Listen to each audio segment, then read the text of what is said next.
you would think a guy that runs a successful podcast would know these things, but I don't. So That's why you have us. Case in point of delegating and elevating, right? So stay to your zone of genius. So I call that aces in their places, Josh. You focus on what you excel at. And I don't excel at much. So the couple little things I excel at, I try to stay in those lanes and let some really other smart people take care of the rest. But super excited to have you here today, Doug. So I'm going to start with just a little intro myself of you, because believe it or not, we've only really known each other for like 2.5 years. You actually knew Tersh before you knew me. And then we met at the Home Service Freedom event in Orlando like 2 years ago. And it was one of those conversations. We had you on Service Business Mastery, and then you and I talked for about maybe an hour and a half afterwards. And it was just like this immediate, you could just tell like just immediate, friendship or whatever. It was there. And so we've stayed in close proximity and in touch since that point. Doug's even come out and done some training for our team. And we actually use his system as well for our team for communication training, sales training, and all of those sorts of things. And also to help clients with how they can prepare and answer phone calls and stuff like that. So I'm super excited to have you on here today. If you wouldn't mind I know you have a long introduction of yourself. If you could do the very brief version, that would be great, so we can get to some of the content and other questions. Yeah, let me see if I can do it in about 90 to 120 seconds. So I'll certainly hit the highlights. I always start way back in my childhood. I grew up in a small farming community in Southwest Missouri, and I bring that up to say that, I grew up working on tractors and motorcycles and changing out my own transmission and brakes. But my dad wasn't an easy guy to get along with. And so I've got PTSD when it comes to picking up tools, but not when it comes to hard work. So what I took from the countryside was, you work a lot and you work hard. But I'm not a guy that has mechanical skills in the trades. I've grown 2 different trades businesses, won awards in both, but I don't know how to install a furnace, and I don't know how to work on, an air conditioner, and I don't do my own plumbing. And sometimes that makes people go, oh, what does this guy know? And there's some truth to that. But what I will say is I challenge business owners and technicians and leaders in the trades. And I say, what would your life be like if over the last 30 years that you've been in the trades, you never took one call from a technician asking how to fix something? What if you never installed a system and all 30 years for 12 hours a day, you focused on how to make the phone ring, what to say when it does? How do you schedule that call? What do you do when you run the call? I'm talking about from the call ahead to the door knock, to the entryway, to the diagnostic, to getting the homeowner to sit down, presenting your options, optional repairs, your diagnostic, accessories, repair versus replace, and then a full-blown sales process based on integrity. And so I also bring up the countryside to say, I hated sales growing up. My dad hated sales, and I never wanted to be in sales. And so when I did get into sales, it was through necessity. I got a college basketball scholarship. I started a door-to-door sales company and taught myself how to get my teeth kicked in rejection. By the time I graduated college, I had 500 kids working for me, selling pizza coupon books in 7 states out west.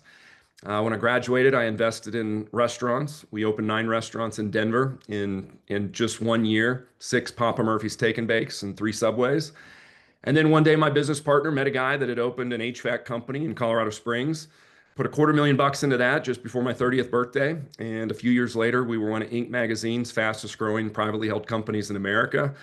That led to a training opportunity with Carrier, Bryant, Mitsubishi Electric, and Johnstone. And I traveled for about 7 years, speaking to about 1,000 companies, business owners, and 7,000 technicians, teaching them how to communicate effectively and sell and influence with integrity. Got tired of living on the road. We'll wrap it up here. Went back onto the contractor side in 2015, joined an 18-year-old HVAC company in Denver with no systems, no processes, no website, no internet. They had a shop, no inventory system. They were answering their phones with an answering machine, not an answering service, an answering machine 40 miles outside of town in Parker, Colorado. And they'd return calls about every 3 days.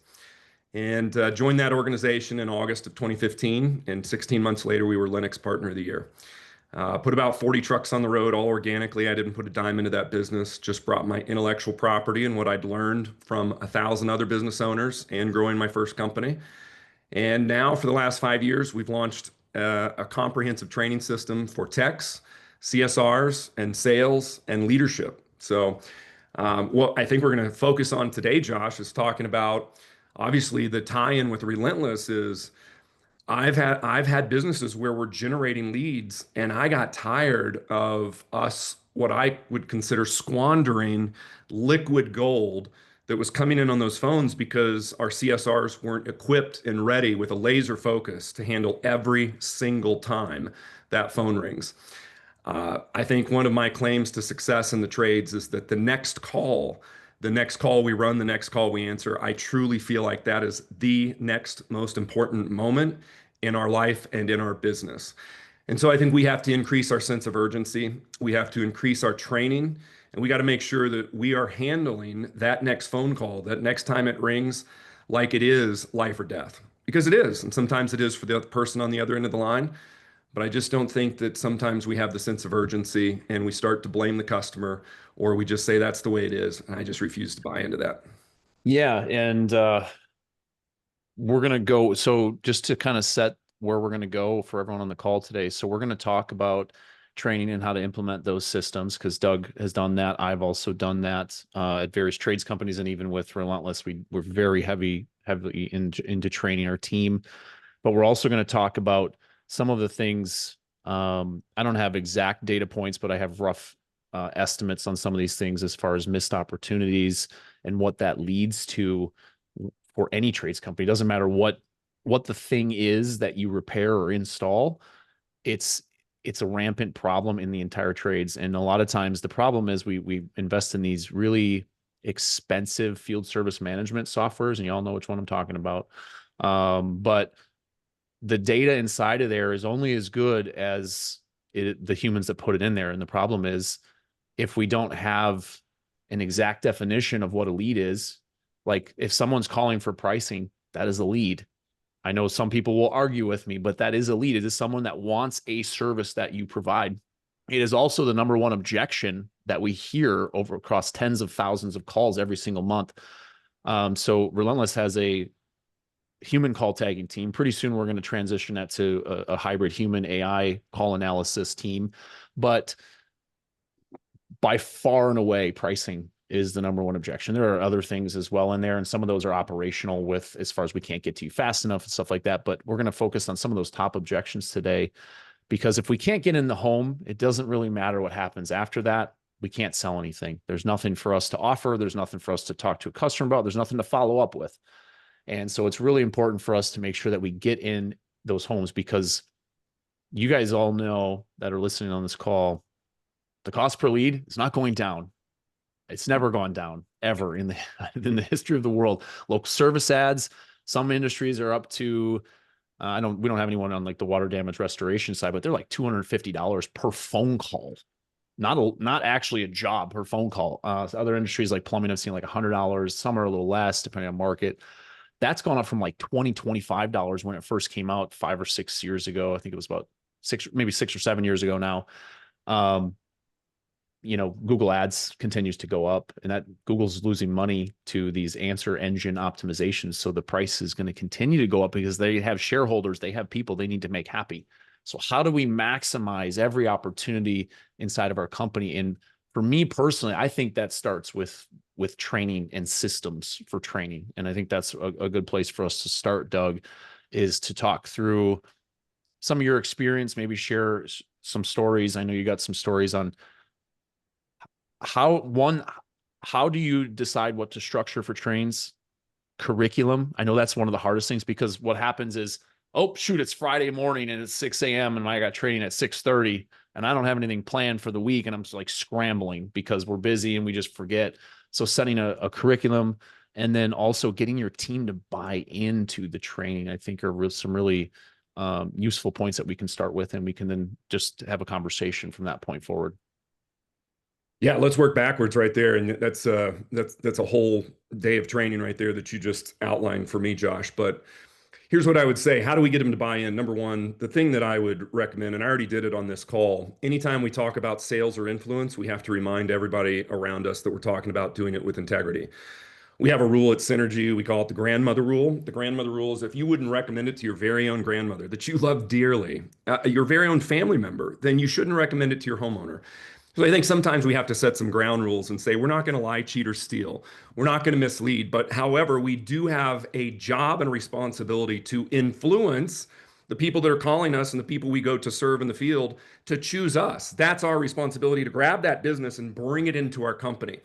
If we truly believe we're the best, and this is every shop that I've ever been in, they like to say, yeah, we're the best. And then they say, well, we've got these guys that undercut us and they're terrible. And then we've got these guys that are far more highly priced than we are, but they don't do the quality of work that we do and they overcharge people. And so that leaves us, if we're somewhere in the middle and we say, well, we do the best and we're the most fairly priced, I challenge everybody in our industry to say, then how are you not willing to do whatever it takes to become a more effective communicator and persuader to bring that business to you if you truly believe you're going to do the best work, stand behind your work, and be a person of integrity? So anything we talk about today and anything that I think either Josh or I, anywhere you would ever see us, we're not talking about misleading somebody. We're not talking about influencing to do something just for a commission or a paycheck. The commission and the paycheck, the more revenue, the more profit, is a reflection of how well we serve. It's not about how well we manipulate. So are those people out there that would manipulate? Sure, but that's not what we're talking about here. So the number one thing in regard to your question about how do we get people to buy in, we cannot expect people to remember that we said this one time. And that's kind of like telling your wife that you love her on day one and then not telling her for 30 years and saying, but babe, I told you the day we got married. It's not enough. We have to continue to remind people that everything that we're doing is of high service, not of high pressure. So every time I'm in a meeting and every time I start to talk about influential strategies, things that we're saying on the phones or things that we're doing in the field, we have to remind our people, this isn't about lying, cheating, or stealing. Abide by the grandmother rule. Only recommend it if you would recommend it to your own family. And then we've got to put a training curriculum together. So your second question, or actually the first one you asked, Josh, here's the number one thing that I've done in 2 decades of running trades businesses that I don't see most companies doing. You mentioned Fridays. Number one, Friday is one of the worst days to train. Monday is the absolute worst, in my opinion. I'll take Monday first. I would never set a training on a Monday, not even a company meeting. Mondays are insane, right? In the trades business, we have the on-call, we have the answering service, we have all these things coming in, we got jobs going out the door, we're trying to get the job staged. It is just, for most of us in the trades, no matter how well organized we are, it's not a good day to train. And here's how I can tell you, I know this for certain. Ask any one of your employees what their least favorite night of the week is. They're going to tell you Sunday. And then you ask them, well, why is that? Well, because I got to go to work the next day. We as business owners might not feel like that, but I guarantee you the vast majority of our employees do. And so Sundays are terrible for them because they have all this cognitive dissonance, just not wanting to get up and have to do it all over again. To bring that person in on a Monday and expect them to role play, to train, to be engaged at 6:30 a.m. on a Monday, probably not going to happen. They're thinking about all these things that we got to get done. My favorite 2 days of the week, number one is Tuesday. My second place day would be Wednesday. By the time we get to Thursday, people are thinking about Friday, and by Friday, they're already into Saturday, and they're not going to remember. They're going to forget it over the weekend. So best days to train, I would do it on Tuesday. At my companies, Tuesday morning, 6:30 a.m. Everybody had to arrive at 6:15, in their seats by 6:25. The most effective way to run a great training meeting, we got to put a timer on screen, have that thing counting down, have high energy music, be walking around, kissing babies, shaking hands, saying hello, getting to know your people. And then 6:25, they're in their seats, and at 6:30, we start. We have to have an agenda pre-planned. That's what we specialize on here at Synergy. But Doug, can I ask you a question real quick? Because you mentioned, starts at 6:30. So I know, because I've had this happen to me earlier on in my career before I figured out that training was more important than running more calls. But what happens is we set training, especially, let's say it's shoulder season or it's a slower time of the year or whatever that looks like. And we're like, oh yeah, look, we're going to train now. We're going to train now because we're going to get busy and then we're just going to be running calls. What was your, Denver has some extreme highs and extreme lows depending on the year. So you guys probably had, when it was hot, you guys probably really busy. Same thing when it gets those blizzards and those snowstorms that we've seen. What was your philosophy on training during those time periods? Did you change the time? Did you do anything differently than you did the rest of the year? No, what I did was something different than what I see most of our clients and everybody else in the country doing. And that is that the number one most important thing in our business is that training day on Tuesday morning. And I'm going to share with you how we created that culture. But the number one thing is if you ever allow your team to believe that we will put the work in front of the training, now the training is in second or third or maybe 50th place. People don't take it as seriously. So the culture at my organization was come hell or high water, no matter how hot or how cold it is, no matter what you have going on in your life. I mean, literally somebody very close to you better have died or you had better have been in an accident to be late or not make that training. If we set this discipline within our organization that training comes first, everything else will flow from that. So for me, that had to be the company culture. I honestly, Josh, I can't imagine running a business and not doing training weekly. To me, it's very scary most of the times when I ask somebody to role play and say, well, what would you say if the call came in and they said this? And then people start saying, well, I would say this. And I would say, whoa, whoa, whoa, whoa. No, we're never going to say the words again. I would say this. We're going to go into role play. We're going to stay in the role play, and we're not going to exit the role play because we don't get that opportunity when this liquid gold of a $250 call or a $100 call comes in. So we got to get in the mode of saying we're going to practice in real time. Just like if, Michael Jordan was on the practice court, they always say Michael Jordan would practice as hard, if not play harder in practice than he would in a game. Same thing with guys like Kobe Bryant and those type of athletes. So I think we have to start holding that level of accountability. I know it's not easy. Listen, every single time that we forego a call in the field, we call that opportunity cost of jobs lost, revenue lost. I would say I feel so strongly about effective training, Josh. If my organization couldn't handle the top 10 things that are going to come in on the phones and the top 10 things that we're going to run into on service calls and sales leads and installs, I would literally block my schedule and go to a 4-day work week. Why? Because I believe that if we are perfectly trained, if we are rehearsed, if we are role played, if we're working on our mindset and our company culture, we're going to generate more revenue and better business Monday through Thursday if we just blocked out a day on Friday and just trained all day long. So not only am I not going to not do my training on a Tuesday morning, I'm going to make sure that everybody is prepared. And so here's one of the things that I will also say, this will change the culture in your organization forever. I don't know why most people don't do this, but it's something I did, and it helped me to quickly scale and turn businesses around and win national awards like Linux Partner of the Year. The biggest difference is I prepare my Tuesday morning meeting for that week. And by the end of the Tuesday meeting, let's say it runs 90 minutes, the last 10 minutes are to provide a written assignment for what I am going to expect for mastery of my team 7 days later. So what does that look like? Can you give us an example? Yeah, I'll give you an example. So let's just say that let's talk about techs here for just a second.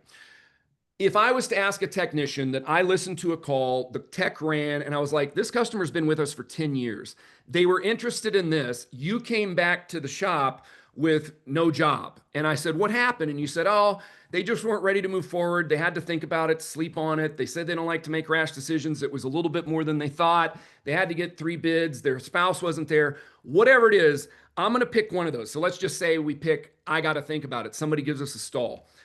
That is never going away. It's never going away. Whether you have 1 tech running 4 calls a day, or you have 4 techs running 4, and that's 16, or you have 10 techs running 4, and now that's 40.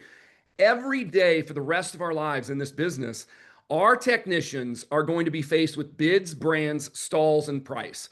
Spouse stalls, think about it stalls, pray about it stalls, price stalls, you're too high, I wasn't expecting this.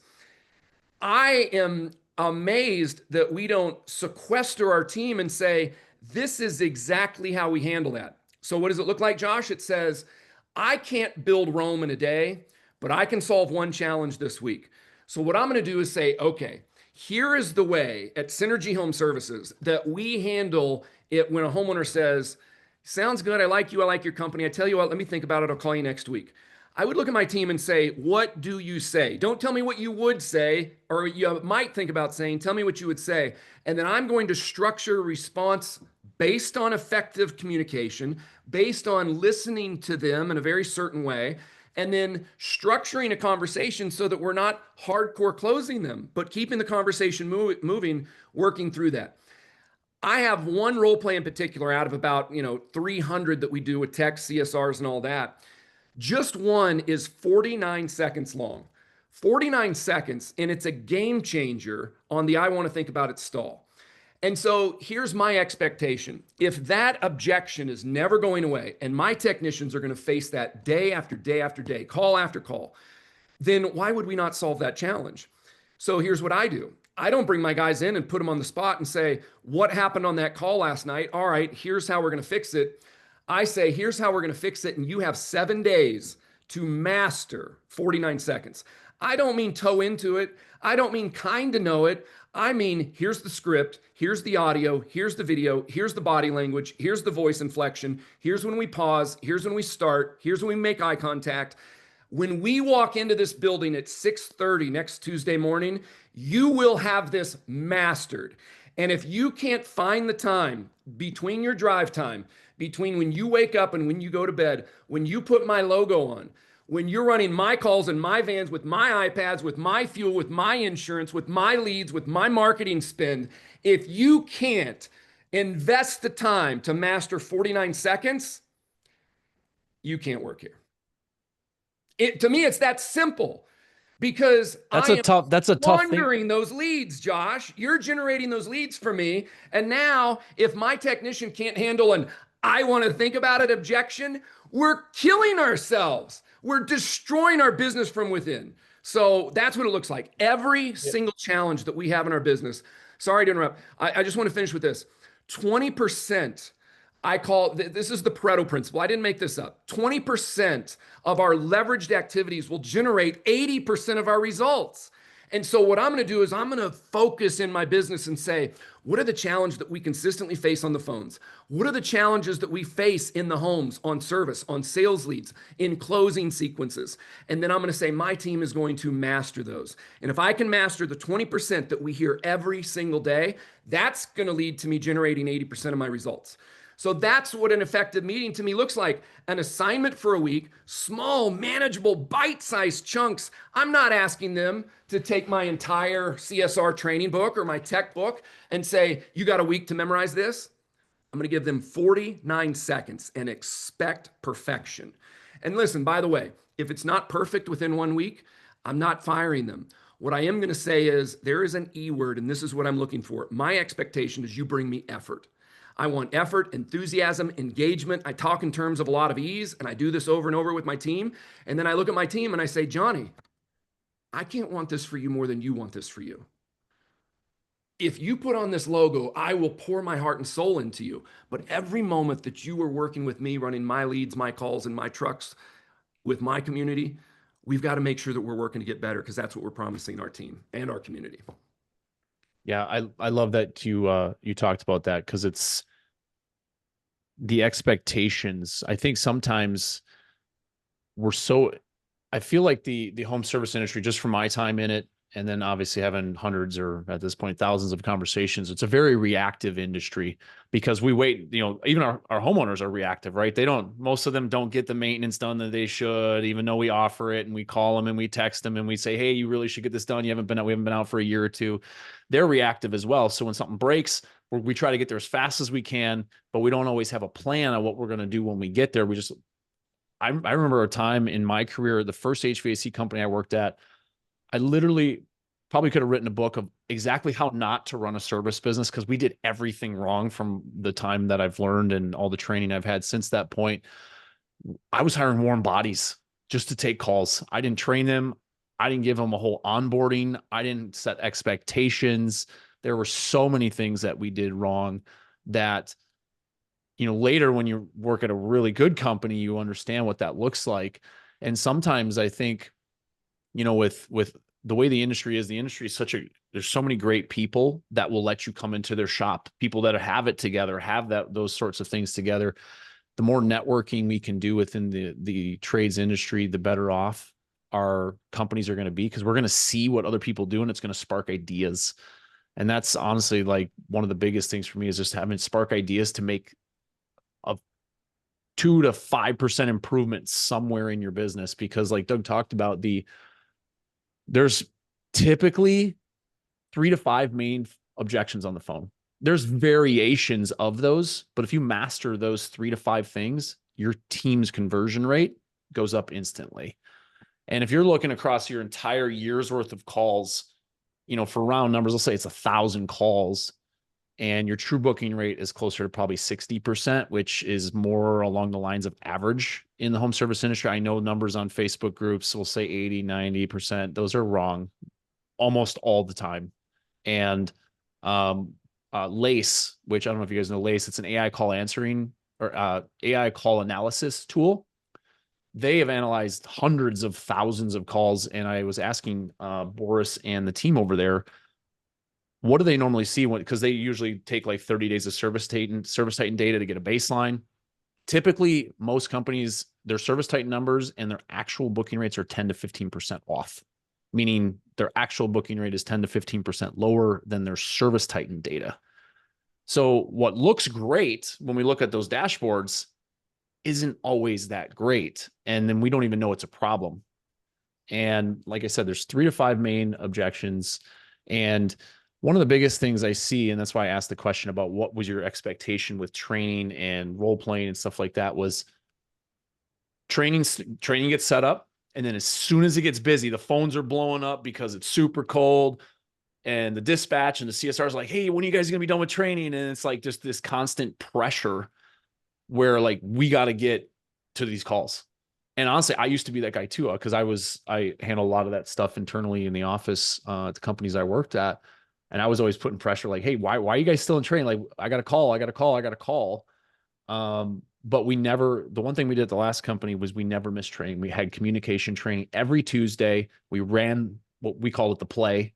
So everything from, and maybe we can go into this a little bit deeper before we change, Doug, is how do you break apart, if a CSR is pretty easy, right? It's a 5-minute or less phone call typically on average, but a technician, we might be there for 2 or 3 hours breaking apart the little pieces of this so we can put together a curriculum so it makes sense. So we almost like add building blocks along the way. Like, what does the call ahead look like?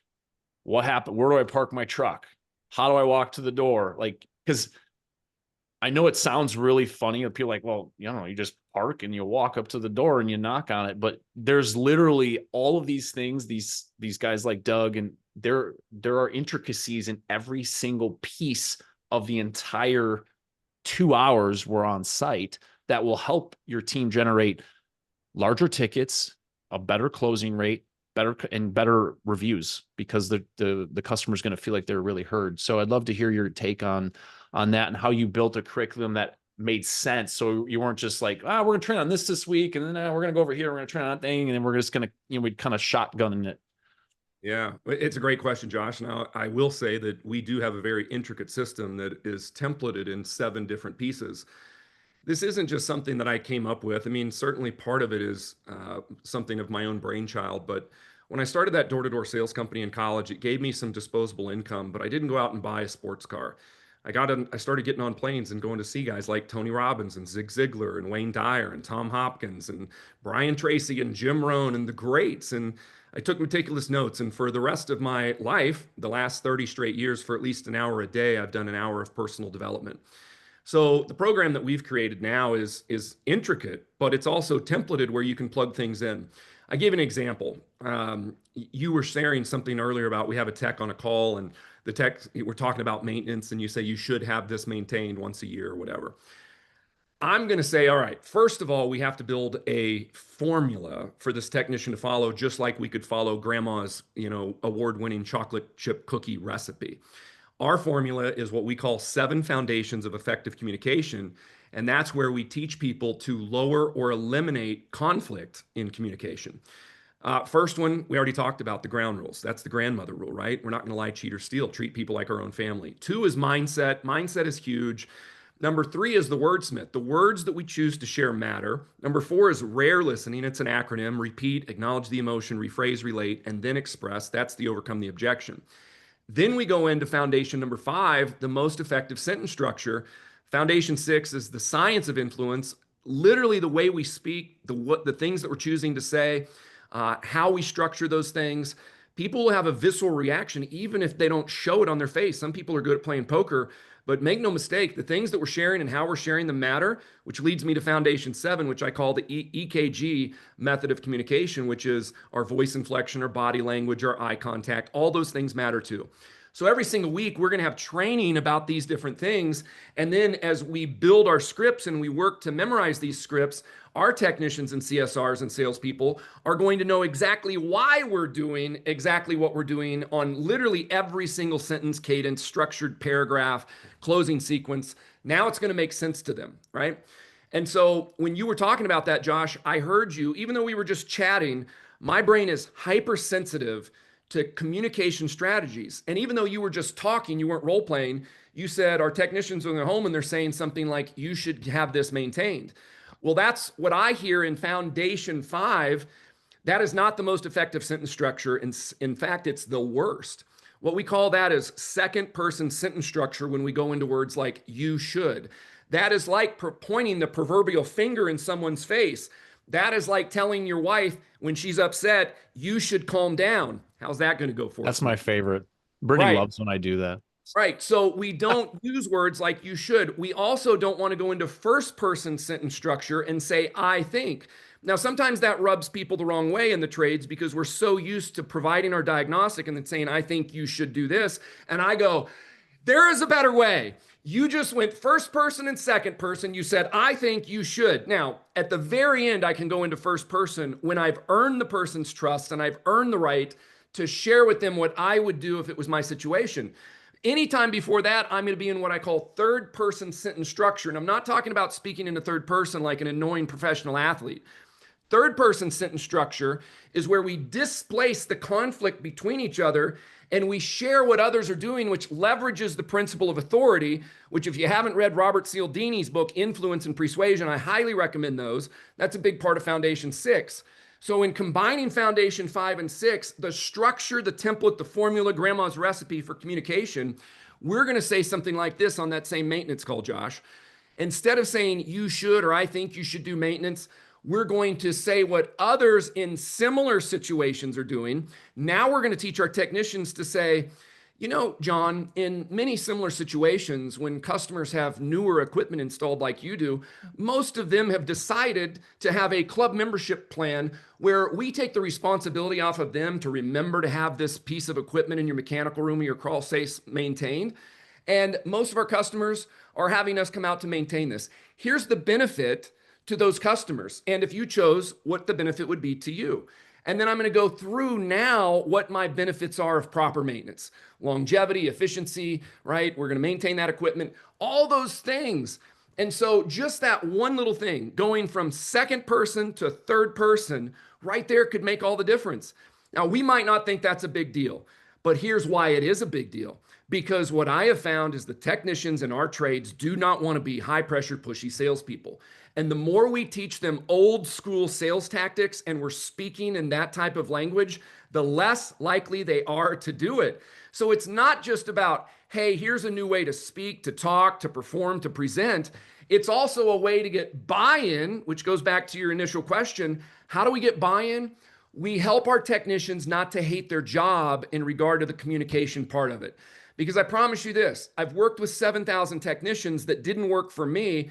And those people, by and large, are willing to tell me they get so tired of this job, not because they don't like the technical work, not because they don't like their tools. It's because they hate the component of working with the homeowner. They get tired of being beat up on their price and bids and stalls and looking at like they're a second-class citizen. So what we can do to fix that is find a program and a communication structure that they can plug into. They understand why we do it. And then every single step, every word that we share, we're lowering sales resistance. We're not creating this conflict with our homeowner. And then our technicians can walk out of each home with their head held high. It doesn't mean we're going to close every one, but it does mean that we don't have to be in a battle. And as soon as our people on the phones and our people in the field don't feel like every single day, every call, every hour is going to be a battle, they can start to decompress, and say, I actually enjoy this. Number one way we can do that is start listening to people, providing empathy, and that's foundation 4, rare listening. So I will also push back on this, Josh. I know you're not teaching call center training, which I do. Listen, I'm not going to hold my team to a 3-minute, a 5-minute call. I think it's one of the biggest mistakes that we make. We have invested in a company like Relentless to generate our phone ringing. And then all of a sudden we're like, come on, get to the next call. Phones are ringing, phones are ringing. I'm going to say this, just like we wouldn't run our techs out there on 8 calls a day because we know they would just be burning through those and we'd be missing all that opportunity. It befuddles me why we would take that same thing when we understand it in the field and say, we have to slow the process down and be better with each homeowner. Why do we not do that in the call center? It's crazy to me that we squander these opportunities by trying to be really fast. What I say is, I might be in my rare listening sequence for 3 to 4 minutes before we even get to the next part of my CSR process. That means people are going to feel listened to, heard, seen. I'm never going to say words like, oh, I understand, because that's just going to upset them. I never want to tell somebody I understand because I don't. I work at an HVAC or a plumbing or electrical company. They're calling me because they have a challenge in their home that they don't know how to solve. And they start saying, you know, I got a storm coming in. It's going to be 12 below zero tomorrow night with 2 feet of snow. My furnace isn't working. And you're a person sitting in a nice warm office with 10 technicians in trucks that we're building out to say we're the best in town, and the homeowner's scared to death that their kids are going to freeze tomorrow night, and you say, I totally understand. No, you don't. No, you don't. And when you say that right there, you're already losing that customer. And so these little things, 2 words, I understand. Number one, you're in first person. Second, you're telling them you understand when you don't, because you have 10 men right outside your door that would come over to your house for free with $15,000 of inventory on your van that know how to get your furnace back on. And they don't, all they think about us contractors is that we're shady, we're going to be late, we're going to smell bad, our shirt's going to be untucked, our hair's going to be unkempt, our beards are going to be messy, and then we're going to be disrespectful, we're going to oversell, we're going to overcharge, and they're going to get ripped off because they've heard all the call for action news stories about all of us shady contractors. And they call in and we go, we understand in order to send a man in a van, it's going to be $99, but we'll waive that with the cost of the repair. Would you like us to get that scheduled? And then they say, well, how much is it to get my furnace back on? And we say, oh, I can't tell you that until we get a man there. This is terrible. This is horrible. So you're transitioning to where I was going to go next, because this actually was the Facebook post that I put out there. And so this is a twofold thing. Man, we're already like 45 minutes in. I didn't realize how fast time is going. So, I'm sorry, but John. so, but I want to get to this. Excited about this stuff. There are solutions to these challenges. We can solve this. Well, it's one of those things because one, I've been listening a lot to, and I read Endless Customers. Doug, Bryce, some of the team here were able to be at the Tap Into the Future event with Marcus Sheridan speaking. He talks a lot about putting pricing out there. It doesn't necessarily have to be a capacitor cost X, but it is a range when you talk about this on your website and in your video content, your social media content that you guys put out online, answering these questions, because now we're in the age of AI. So AI can literally look through thousands of websites in seconds to come up with the answer. And before AI search and some of that stuff came about, I think it was the last time I had heard like 15 to 17% of all queries, think billions of searches a day, were related to cost or price. And that's not industry specific, just to be clear. That's everything. Like, how much does it cost to get my hair cut? How much does it cost to get a massage? Whatever it is you're looking for. Those questions are out there, and you know darn well, because I already said that pricing is the number one objection we get on the phone. Homeowners are looking for this information online. And now, with what I shared this morning, and I've shared it a few other times when Google started testing it, on the Google Business Profile, and I haven't checked every market. It was one of those things that it was a test, and then I had a client ask about, so I was digging into it more last night and kind of see what the report looks like. So Google themselves have their own AI voice product that will call businesses for pricing. There's like a 5-step form that the homeowner fills out. I'm going to do a whole video on this and share it with you guys, so you guys know what the homeowner is feeling and what they get as far as a report. But multiple people commented on that post like, yep, I've had this happen. I've had this happen. And so and most likely homeowners are going to really love this. Contractors are going to hate this. And we're going to have solutions for this. So the days of, one last story before I turn it over to you, Doug. I hated having to do this. The last company I worked at, I loved working there before I started Relentless. I literally managed the price book for us. And then I would take phone calls saying, I have no idea what that's going to cost. Even though I literally was updating the price book probably right before I jumped on the phone with them. But that's what I was taught. And my boss was, under no exception were we to give pricing over the phone, because that's the way the training has always been set up with all of these best practice organizations. They teach you, don't get pricing over the phone, get in the home, don't get pricing over the phone. And it's just, it's constantly trained and told not to do that. The problem is consumer behavior, the tools, everything about the journey for our customers has changed. So now we're at a point where if we don't give that pricing, and the example that the client that reached out to me was a plumbing client here in Arizona, his team either, and I have to figure out why, he either didn't answer the phone or somehow didn't get the call, because there was 2 companies listed that gave pricing information, and that information was right at the top of the email Google sent. And then there was like 6 other companies that said we tried to reach them, we couldn't reach them, or they didn't give us information. So now Google's like, hey, you should talk to one of these 2 up here because they gave us some information. What do you want to do? The other 6 didn't answer the question. So now all of a sudden a homeowner that wants pricing before they come out, it's like, well, I don't want to talk to the guys that aren't going to give me pricing. And so I know this is a topic that a lot of contractors don't want to talk about. They don't want to think it's happening. It is happening. It's here. It's real. It's happening to your brothers and sisters in the trades, and we have to talk about it. So with it being the number 1 objection, with the fact that homeowners can find the information and they're looking for it, how did you handle this in your call center, Doug?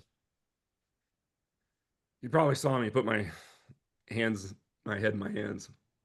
I'm going to approach this in a couple different ways. I'm going to share a story, a little bit of an analogy, but I've been giving pricing over the phone in a very specific, methodical way since 2006. I entered the trades in the fall of 2006. And that first month, I was answering calls, learning the business, running leads, doing ride-alongs, learning the trades. I'd come from the restaurant industry, and I had invested in this company in the Springs. And it was amazing to me that, and listen, 2006 was like the rivers were flowing with gold, right? It was before the mortgage crisis and the bubble burst, and people were getting, home equity lines that they didn't even ask for show up in their mailbox for $250,000 in free money, basically, at a very low rate, right? For those of us that are old enough to remember 2006, 2007, before the crisis in 2008. We were still losing calls, and I would be on these calls, or I'd be listening to our CSRs, and the homeowner would just ask for a price, and then we would say what Josh just said, and then we would send them away. I'm like, I'm very visual, and I was thinking about that. We did everything. We bought the trucks, we wrapped them, we inventoried them, we shelved them, we got the insurance, we got the license, we did the marketing, we did the newspaper, the phone book. We were doing everything. We were working to get our rating at the BBB, I mean, I'm dating myself, but I said 2006, right? Everything. We were hiring the techs. They were in uniform. They were trained. They had the tools. And then the call would come in that we were all just dying for. And the person wanted to know a ballpark, and we would send them to our competitor. And so within my first month in the trades, I just said, I have to solve this. And the biggest difference, I think, between me and a lot of us in the trades that have the technical expertise is we're so busy doing the work that we don't take a breath and step back and go, what the hell am I doing? Like, all these calls are coming in and we're squandering them, this liquid gold. And so I developed this process, and I'm going to give you a visual. This is our CSR book. The first half of this book, up until this blue page, Josh, and you have all these because your company's in this training. The first 103 pages is building the framework of our 7 foundations. We then get to this page and we start all of our scripts. And every script we film in real homes with real customers, with me role-playing, whether it's the CSR, role-playing with homeowners, or as a tech, or as a sales guy. So every one of these scripts might look a little overwhelming, but when I said I might be on the phone for 3 or 4 minutes before we even really get into stuff, this is the rare listening part. So first page, when the call comes in, I'm going to spend 2 or 3 minutes, I should say invest 2 or 3 minutes learning about this homeowner and their challenge, and certainly not saying I understand. Then I'm going to go to this and I'm going to start building our value. Sorry, my screen's backwards. I'm going to start building our value. And then this little red arrow, I can tell you this, our clients usually save hundreds of thousands of dollars that they're just giving away right now because they don't implement this paragraph. They're implementing this paragraph, and this paragraph, it's scary to me, is when you say, when the homeowner goes, well, how much is it to send somebody out? And you say $99, but we'll include that if you move forward with the repair. Well, I want to keep the $99, right? Because one technician running 4 calls a day is $400. Times 5 days is what? That's $2,000. Over the course of a year, we're talking about 100 grand or whatever that is. And you can fix it with one effectively worded paragraph with the right voice inflection. Instead of waiving the diagnostic or including it with the cost of the repair, save that $99. Now multiply that number by 4 texts or 14 texts. It's in the millions, and it's just holding on to that 99 if we get better at communicating. Then here's getting to your answer, Josh. Homeowners are still going to want to know how much it is. So then the first time they ask me the price, here's the phone quote. The second time they ask, how much is it? So then I take them through this script. I still haven't given them a price. So I'm still not, guys, what I'm not saying to anyone on this call or anybody that watches is we should just give out pricing all willy-nilly. It was crazy to me, Josh, that post that you made yesterday, and somebody was talking about AI called them and they gave them the price and then the AI hung up on them. That would never happen if you were using Synergy Scripts, because we're taking that whole AI through an entire process of building value. Then here's the next page. A very specific way. When the homeowner asks a third time, we take them through more value building. I then have a very specific way of putting them on hold so that it doesn't seem like we were lying to them the first 7 or 8 minutes on that call. And then we come back from hold, and this paragraph will make you millions. In fact, I like to say this, even though I'm on the Relentless Digital broadcast, I tell my clients all the time, let's just say that you have a $10,000 marketing spend per month. With our process, you could either reduce that by half, do a 50% less marketing spend at 5 grand, and still either set the same number of visits in the field or double them if you just handle these calls a little differently. Or if you really wanted to scale, keep your $10,000 marketing budget and schedule twice as many of those calls. Okay. And by the way, you might not think that math works out with the question that we had a little bit ago and what Josh said, but the way that most companies are tracking their booking rates, it's way off, way off. So then once we take them through this, now we finally go and we schedule that visit. Now I'm going to give you the mindset. For those of you that still aren't convinced, all I can tell you is every single business owner in the trades over the last 20 years that I've had this conversation with, it has required me about a 2-hour presentation. I play calls, I show them, I bring it to their frontal lobe awareness. We talk through different analogies and things that are happening in their business. And I'm talking about business owners that say we will never give pricing on the phone. I've never in the last 20 years gone through this 2-hour presentation and not had a person say, I'm completely changing the way I run my business on my phones. It's happened every single time. We don't have that time today, but I do have time to share a quick analogy with you. Is there anybody on the call today that just loves oysters? Anybody? Nadine probably does. Okay. Let's just imagine that, there's people out there that love oysters, right? And there's different kinds of oysters come from different parts of the world. Okay. So I want you to imagine whatever your favorite food is, but today we're going to use an oyster example because oysters can be very rare from different parts of the sea. Okay. And I want you to imagine, if you haven't read the book by Will Guidara, and this example isn't in there, I just thought of this. He wrote a book called, what was it? Unreasonable Hospitality. It's about restaurants, about how he became the #1 ranked restaurant in the world. There is such a thing. It's what's one of the world's hardest competitions to win. Will Guidara, Unreasonable Hospitality. He had the #1 restaurant in the world in New York City. In New York, but it was #1 in the world. Let's just say that Will's restaurant is known for having the best oysters. And you love oysters. So for 3 years, you and your spouse plan a trip to Manhattan. You do all the reviews. You say, I want to have for one time in my life, our 30th wedding anniversary, we're going to have the best oysters in the world.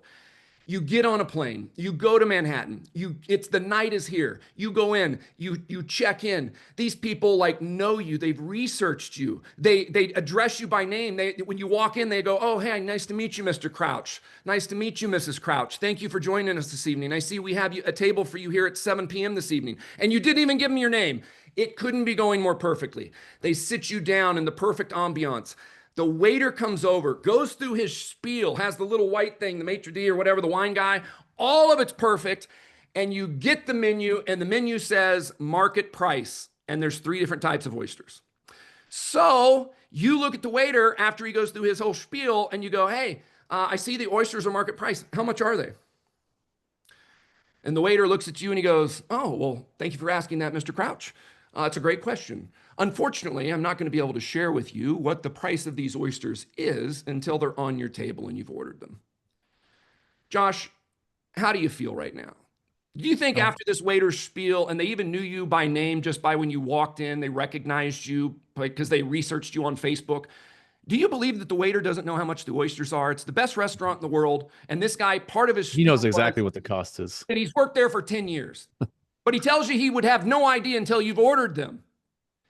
Now, I think everybody's following along with my analogy. This is like the phone call to the contracting business that's been bragging about how they're the best and they have 800 5-star reviews and they've been doing this for 30 years and they're calling you and you say you can't tell them how much a new furnace is. You're telling them you don't know how much it is to fix a leak. You can't even give them a ballpark. Do you think they believe you? No, they're starting not to like you. But they Googled you. Your marketing worked, your phones worked, you hired these people, you have vans ready to roll, they're fueled full, your insurance is intact, you have your liability, your workers' comp, all your tools, all your inventory. It's all set to go, and now you got a battle going on the phone, just like in this restaurant. So you say, well, okay, and you're not wanting to cause a fuss. You're in New York City. It's your 30th anniversary. So you look at the waiter and say, okay, well, can somebody here tell me how much they are? I mean, there's 3 different kinds, and we've flown across the country. We've been planning this for 3 years. We came here for the oysters. We just want to know how much they are. We're going to use you. We're here. Can I speak to your manager? Maybe they'll know. I don't think they'll know, sir, but Mr. Crouch, if that's what you'd like to do, let me go get my manager. So now, 2 minutes later, I mean, just like that, and this place is packed. The manager walks out, and he looks even better than your waiter. He is so put together. He's dressed to the nines. He's wearing a tuxedo. He walks up and he says, "Mr. Crouch, how can I help you this evening?" Every word is perfect. The eye contact, the voice inflection. He's respectful to you and your wife. You love this guy, and you just say, "Oh, hey, no big deal. Hey, I was just looking at the menu. How much are the oysters?" And as nice as he can possibly be, Josh, he says, "I'm sorry, sir. We can't tell you how much those oysters are. We would have no idea until they come out and they're on your table." How do you feel about the restaurant, Josh? They're lying to me. They are lying to you, and you know it, and they know it. And so now you say, okay, you're still being nice. And you say, is the owner here? Because you're a business owner. You know owners know the cost of everything. And he says, "Yes, sir. Is there a problem?" "Oh, no. I just want to talk to the owner. We have such a great experience. I want to compliment him on the place. And I just wanted to talk to him and see if he could tell me how much these are." "Yes, sir," right away. Within 60 seconds, the owner walks out from the back. And this guy looks like he's worth about $100 million. He has the best restaurant in the world with the best trained staff. And you ask him how much the oysters are. And he says, "Mr. Crouch, I wouldn't be able to share that with you until you order them and they're on your table. You've been planning this trip for 3 years. Oysters are your favorite food. You came here for your 30th anniversary. Is there a chance that with this frustration and knowing that these people are all lying to you, you either think they're hiding something, they're flat out lying to me, it's probably a little bit of both. These things must be so overpriced, but I've been saving for this, and it doesn't matter how much they cost.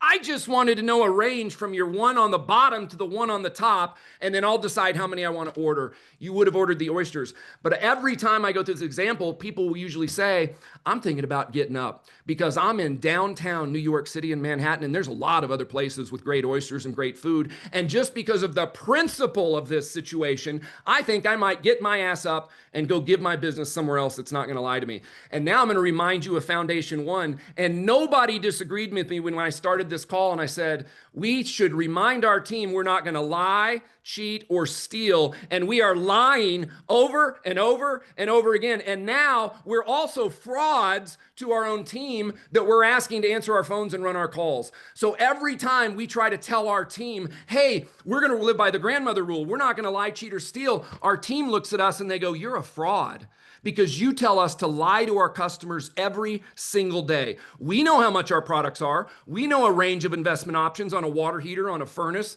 We know what it is, and you're telling us to lie to our customers. That's what destroys company culture. So I'll wrap I up love with the it. story. If I'm on the phone, Josh, I'm not saying we give it all willy-nilly and they just call up and they go, hey, we don't have any hot water. How much is a new 50-gallon hot water heater? I'm not saying we say, it's $3,000 or $6,000 or $12,000. What I am saying, as especially like these AI calls, down here, it says range of investment options.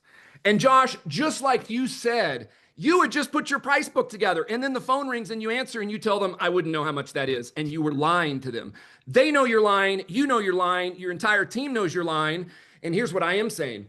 Why wouldn't you work on a process? If you don't plan on retiring tomorrow, in my opinion, this should be first and foremost, your number one big rock.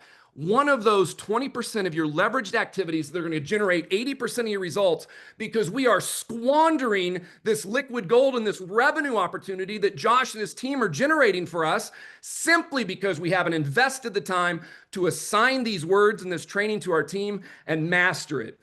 If any single one of you hired me as your GM and I came in there, the first thing I would do is I would say, this week for everybody on the phones, we're going to master the price challenge. And for every one of us in the field, we're going to master the I want to think about it. And next week on the phones, we're going to master this one some more and one more. And in the field, we're going to master how to overcome the spouse objection, or I got to talk to somebody, sleep on it, pray about it.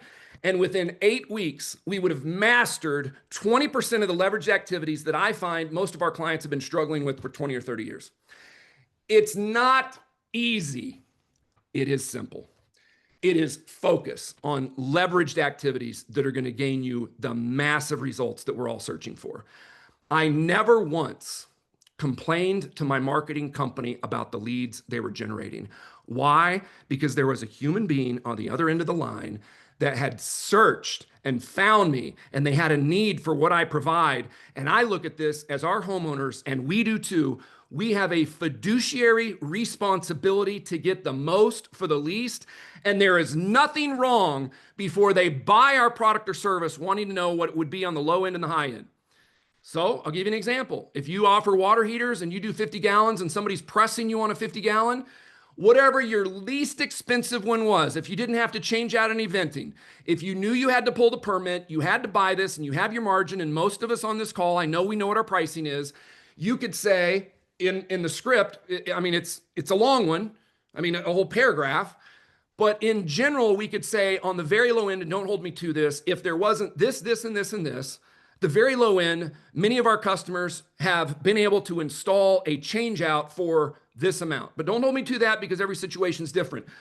On the opposite end of the spectrum, depending on this, this, and this, and this, it could be as much as this. Now I've given them a range of investment options. And for those of you right now where your brain is misfiring or it's like, and you're thinking, yeah, but now I'm going to get 1-star reviews because people are going to hold me to the lower one. I mean, I've been doing this for 20 years. Tens of thousands of my own service calls and hundreds of thousands of my clients. I do not believe, based on the way we share to do this, that it's ever going to get you a 1-star review. I don't know of a single situation it ever has. Not in my business, not in any of our clients. We convince ourselves that's the reason we can't do it, along with this is the way it's always been done. And those are some of the most dangerous words on the planet. This is the way it's always been done. So here's what I'll share with you. When you give a range of investment options, the way that we teach to do it, people aren't going to hold you to it. And then every phone call is recorded. We're never going to paint ourselves into a corner that we can't get out of. And then we have to train our technicians to handle this objection in the field when they get out there and the homeowner heard that on the very low end, a 50-gallon could be $2,200, but now theirs is $7,200. And they go, well, the person on the phone told me it was $2,200. Well, my technicians were listening to those calls on their way to the call. They knew exactly what was said. And I've trained them through effective communication and reduction of communication conflict, exactly how to listen to that customer, share with them, remind them, repeat to them, acknowledge the emotions they must be feeling, and then have the exact same conversation that we had on the phone about the low end to the high end. And then here's why your system isn't the $2,200 solution and why it is this. Yeah. Hey, Doug, I'm going to interject a little bit because we're already after an hour, but I want to summarize really quick. And so the reason that this piece of the lead handling has been so important in my career. So when I was the last HVAC company I worked at, I was in charge of the marketing and the operations of the company. And our overall percentage of revenue we spent on marketing was about 2.2 to 2.5%, which is really low for the trades. But it's because I was also on the other end. So I saw what came in and also what we were going out as far as marketing and re-putting that stuff out into the Facebook groups and everything else. And it's because our operations were so tight that we were able to keep that marketing spend, to Doug's point, down. And that's honestly, I mean, anyone on this call, I'm assuming, I'm going to make some assumptions that that's what you guys all want. Nobody wants, we don't always want to tell you that if you want more leads, go spend more money. That's not a fun conversation for us to have either. And by leveraging the people that I've met in the trades, like Doug and Synergy, to enhance what your team is capable of and to plug those holes in your operational system, because there's so many drop-off points for homeowners. The first one is the phone. So if you had to take 20% of the activities to get 80% of the results, the phone is the first place I would start. Yeah. The paradox is it's the last place most contracting companies start. It's the last thing they care about. Oh, you just got to answer the phone. Just answer it and book the call. It's not, we all know, especially most of you guys on this call are probably well trained. You understand that that's not the case, but most of the industry, they just hire someone, has a good sounding voice, here, answer the phone. And they don't give them any training. They don't put any attention to it. And there's so many leads that slip right through that crack before you even get an opportunity that are bookable calls. We just don't know how to handle them properly. So, but what I want to do because I could talk for days too. Doug, you and I could probably do this for like 6 hours. By the way, Josh, I agree. The CSR position is one of the very most important positions in our entire organization. And make no mistake, the CSR position should be a performance-based pay position. This is a sales and influence position unlike any other. If we don't have a sales and influence mentality that the CSR has to be one of the greatest people in our organization and compensated as such, we've created a gap the size of the Grand Canyon between the marketing company and the spend and the phone ringing and our techs actually getting out there and running those calls. The CSR position is vital. It is the heartbeat of our organization. Without that, the rest of the body doesn't work. Yeah. So Doug, I know I'm going to turn over to your guys' questions. I appreciate you guys hanging on a little longer than an hour here. But I know you had some free gifts to give away to our clients. So I want to make sure that we get that out first. Then we'll, any questions you guys have, I want to make sure you guys have time to ask Doug your specific questions in your specific circumstance. I'm going to share my screen here really quick. This will make it easier for me to do this really fast. I mentioned the 7 foundations. If you guys want to grab a screenshot of that, if you go to our website, there's a whole bunch of podcasts that I've been on, including Josh's. And I will say every single podcast that I'm on, you can go to our podcast tab and listen to every single one of those. I give away free content, do free training, and every podcast I do is about 80% different. Every podcaster asks me a little bit of my story, and then 80%, I always try to cover a different topic. So I'm always covering parts of the 7 foundations, going through role plays and scripting and that stuff on those podcasts. The program that I mentioned and those 7 foundations, it is comprehensive. It's a 52-week path to mastery, and we create your weekly meetings for you in every department. So you're not left to try to design these 7 foundations and create your own scripts. We do all that. Plus, we've shot all the videos so that your team can watch them and listen to them. I share all that to say this. We're giving you Foundation 3 today. For the partnership that we have with Relentless, just meaning that I love this guy, Josh. We've only known each other a couple of years, but I literally was in Mexico at his surprise 40th birthday. I don't know how a few of us pulled it off, but Josh is a great friend of mine. He's been incredible to me and my team. And I wanted to do this for everybody at Relentless. I'm giving you the entire foundation in our virtual program. It is 42 customized training segments of the words that we can choose to share that are going to resonate and build value rather than create rather than create distrust or conflict. It's yours for the taking. Go to synergylearningsystems.net. That's .net, not .com. Go to the Contact Us page, and then you'll see a drop down there, and you'll scroll down until you see Josh Crouch, Relentless Digital, and then fill in the information. And absolutely 100% complimentary. You're going to get those 42 wordsmithing videos, and you can get those to all your team too. So you and everybody in your organization can watch all of this wordsmith training. You can see there in the middle of the screen, this is right under 7 hours of complimentary virtual training. And that's as a gift for Josh having me on here, and my respect that I have for him and Relentless Digital and the 217th fastest growing company in America. Thank you, Doug. I appreciate that. We'll make sure so this is obviously recorded. We're going to send this out. So you guys all have this. You guys were also in an email. We'll make sure that you guys have the link and exactly how to get to that stuff as well. So, but I don't want to take up any more time talking myself. I would love to, if you guys have questions, go ahead and unmute, and feel free, whoever unmutes first, we'll just do first. I'm not as scary as I seem. I seem like I'm angry. I know sometimes. I try to remember to smile. I just had some really good coffee this morning. Yeah, well, I for that, I had to stop drinking coffee. I haven't had a coffee in 10 months, but I love this stuff, guys. You know what? I think I'm passionate because I see tiny little things that we could change or fix or just maneuver a little bit, and they make a world of difference. And so I just don't like to see contractors struggle, because you don't have to. Well, what's your thoughts on the AI automated answering? Yeah, well, okay? I have a lot of thoughts, and Josh made that post. I don't know if you saw that, Jason. When these AI calls are coming in, there's no way I'm giving pricing willy-nilly. I'm going to go through my opportunity here to practice all my scripts, and then my hope is that I ratchet up to the top of the AI module when they're starting to tell our homeowners who they should choose, because I built value. The AI is getting that. And then I'm going to give them a range of investment options when people are asking for a ballpark. And by the way, that's a wordsmith. I think that's like number 6 in the foundations, foundation 3. I don't say a ballpark. I don't give you a bunch of different prices. I call those dirty words. So I'm going to repeat back to my homeowner. It sounds like what you're looking for is a range of investment options. I get all the way to that, like page 4, come back from putting them on hold, and I'm going to take them through that process. So listen, the AI is programmed not to be rude. And so the AI is not going to hang up on you by going through this process. It's just going to listen. And so that's what I would do. I would leverage that opportunity, and I would not look at it as a waste of my time, because like Josh said, if you don't give the pricing and then AI gives these 6 options for companies, and here's how much they're charging for this equipment, all of a sudden you're eliminated from the conversation every time somebody hits the little AI thing. So I'm going to work through that just like it was a real customer, because that one call might put me in front of 50 or 100 or 500 customers in the next 2 months. I'm just never going to shortchange my process. It's kind of like asking an NFL quarterback to okay, don't really make your reads today. Just throw the ball a bit. That's like what about on the flip That's what the side, Packers have been doing lately.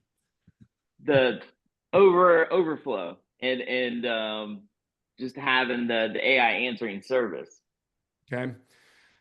Oh, okay. So different question. So like if you hired a Voca or one of these other platforms to take after hours or weekends or whatever.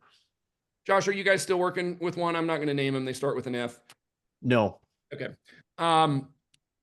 Bryce is my director of product development on here. He's incredible. If you guys see Bryce on here, he's an absolute badass. Bryce and I have been working with a company that we started working on some of our synergy scripts, and just everybody's so busy and we're building a lot of other things. So we haven't finished out that project.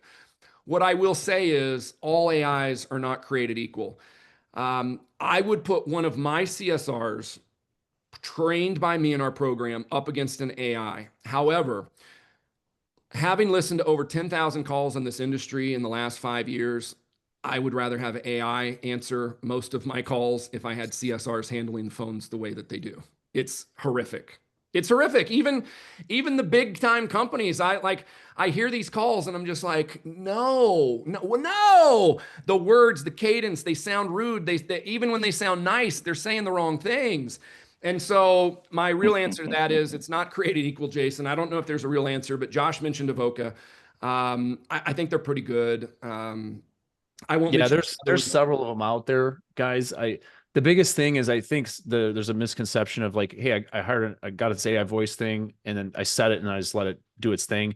Just like anything else, someone still needs to be checking in on those calls or having like a Lace or Tersh and I are working on a product for AI call analysis software that should be ready soon. But it's just you still have to know what's going on because that AI agent could go like Tersh shares the story. He shared it at the TAP event. He shared it multiple times. His AI that he had started singing halfway through the call one time, and his technician made him listen to it, like literally singing. And then the homeowner didn't even know what to do. Stuff happened because it's no matter what these things get programmed to do, they are computers. They could fail. They're not humans. They can't think. They can't actually. It's not like AGI, artificial general intelligence, where they actually think like that. They're just giving what's pre-trained. But if you had a great process and a great system to train an AI, you could take that AI and really make it a powerful hybrid system for yourself. Here's what I'll say. I'll tell you what I did at my company, and I haven't had my own contracting business since February of 2020 when I exited. I had, we scaled pretty quickly. So I'm not sure how big your company is, Jason, but we had 5 CSRs. And that included dispatch, but everybody was cross-trained. So what I did was one of our gals would leave one day a week at 4 o'clock, around 3:30 or 4, whatever it took for them to get to daycare, get home, get their computer set up, open. And so every one of them was running Service Titan on their computer. And one gal would go home early one day a week. And then as we would shut the phones off at the facility at 5, the phones would roll to the person taking the calls. Now, if it was high volume, Josh mentioned sometimes it gets really cold in Denver, really hot, then we might have 2 CSRs on call. They're going to answer those calls until it really slows down. They're going to go to at least 9 p.m. Most of the time, especially busy times, they're going to go to 9:30 or 10. So they're going to be working from home from 5 to 9 or 5 to 10, depending on the seasonality.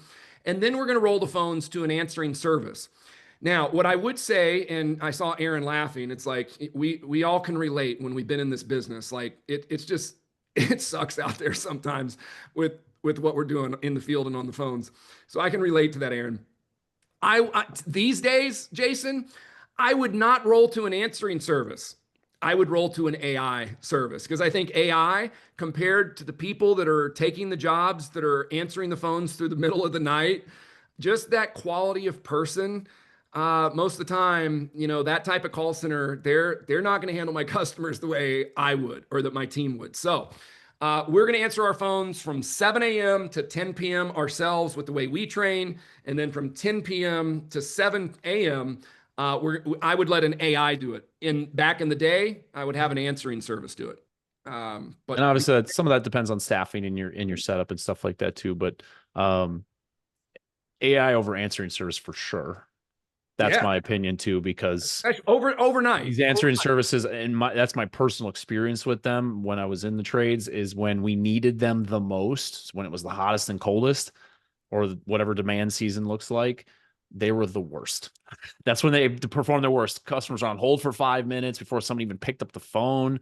It was just bad. And then they barely remember your company name and your technician. Like it was just, at least the AI is trained with your data, your knowledge base, and it can stick to a script that you give it, versus someone that's like feels like they just woke up from a nap when they answer the phone. It's professional services or whatever. That could even happen to us in the middle of the day. I mean, listen, having been in the trades for 20 years, running 2 different companies, there's going to be times in the middle of the day where our people, even all 5 gals, just couldn't get to the call and it's going to roll. So my answer to that, Jason, would be I'm going to roll that to an AI. I'm going to train that AI with my scripts, and then we're going to call that person back as soon as we get off the phone, right? And so I would be rolling to AI, not answering service these days. That's my take. But let's just say that you have 1 CSR, 2 CSRs. I'm going to look at my data and say, what are the busiest nights? You know, when I had my company in the Springs, we were doing 20,000 pieces of direct mail a week. No, I'm Some sorry. of that stuff, just so to You were doing, Doug's I'm point, sorry. inside of Go ahead. CallRail, there's reports, and the CallRail is the stuff that's what we use for all your guys' calls, and we usually forward to Service Titan or whatever system you guys want us to forward to. But we can see by hour call volume. So if you guys ever curious about that, I can show you guys a way to get in there because you guys all have access to CallRail and stuff. So you guys can see that. But I did want to there was a question in the chat, Doug, from Lighty. Would this training be beneficial for smaller companies such as one office person and one tech, or would it be better for bigger staff? Great question, Lighty. We have clients that are just one-man shows. And, you know, listen to me, the most important time to start the training is before you need it. And so we have a lot of clients that are 1, 2, 3 people. We also have clients that, you know, have 100 team members. I think it's beneficial for all, but I will say this, the most important time to have proper training and to create this funnel of capturing everything that's coming in is when we're small, because we have less cash flow. Every single call is truly your next most important call. We can afford to lose a few when we have a 40 or $50 million company. When we're trying to just pay the bills and pay the supply houses and put fuel in the truck, there's no more important time to do the training. I would say this, imagine that the local high school offers you to be the high school wrestling coach. When do you think the time to start learning how to wrestle would be? After you get the job? Or do you think maybe if they say you start next fall and you go live on August 1st, do you think maybe we should start training and preparing for August 1st so that we can start teaching those high school kids how to wrestle if we've never wrestled before? Well, in the thing, Today is the day to start training. I'm going to add something for you. So the beautiful thing about the way Synergy is set up, and the reason I love it so much, so because I've actually, after I left the last HVAC company that I was with, they hired Gene Slade to come in, and it was like $60,000, and it was like 3 days of training. No virtual, no thing for us to follow up with later. $60,000. And I heard this because the old admin there is my bookkeeper for my businesses. So I know a lot of stories that happened after I left. But this training includes CSR and all the modules we talked about. It includes technician.